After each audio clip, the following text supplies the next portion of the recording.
Так, арзан бағада үй сатылымға шықты. Конечно, енді Инстаграмдағыдай күшті үй емес, но бағасына қолайлы. Бағасына лайықты сапасы бар. Назарларыңызға Қазығұртта отырар 53 мекенжайында 17 соттық жер бар. Қалаңыздар, қора, баня, тағы да новый үй, әйтеуір амалдайық, отан болайық дейтін жандарға қолжетімді бағада старт ценасының өзі 7 миллион теңгеге дәл осындай үй сатылымға шығып отыр. Жүріңіздер, ауласын көрсетейін. Көшен бойы асфальт төселген, жеріміз теп-тегіс, тамсауға өте қолайлы. Енді әйтеуір далада жүргенше әйтеуір үйіңнің өзіңнің баспанаң болса, өте жақсы емес па ағайын.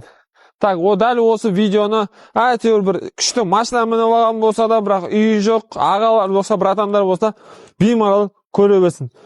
Так, үйіміздің жағдайы дәл осылай, өте күшті деп айта алмаймын, но бағасына лайықты. Мына жақта теп-тегіс жері бар. Ең преимуществосы, мына жерге там соғам десеңдер, сразу беймарал фундаментін көтеріп, подушкасын қойып, там соғуға өте қолайлы. Одан кейін мына жақта сарай бар екен, міне қараңыздар. Сарай, таухана, ары-бері любой движенияларыңызды жасай бересіздер. Үйіміз саманный, көріністі дәл осылай, шифер, әйтеуір бір отбасы өзінің отан қылып отқан жайы бар. Хабарласыңыздар, вариант бар. Шірент машина айдап, бірақ баспана ашып жүрсеңіздер, міне дәл осы үйге вариантпен алмастырып, 1-2 миллион теңгесін кредит шығарып, зато өзінің үйін баспана ай-шай жоқ, беймарал осы үйге кіріп кетіңіздер. Назарларыңызға ұсынамын, хабарландыру Қазығұрт баспана алып болыңыздар.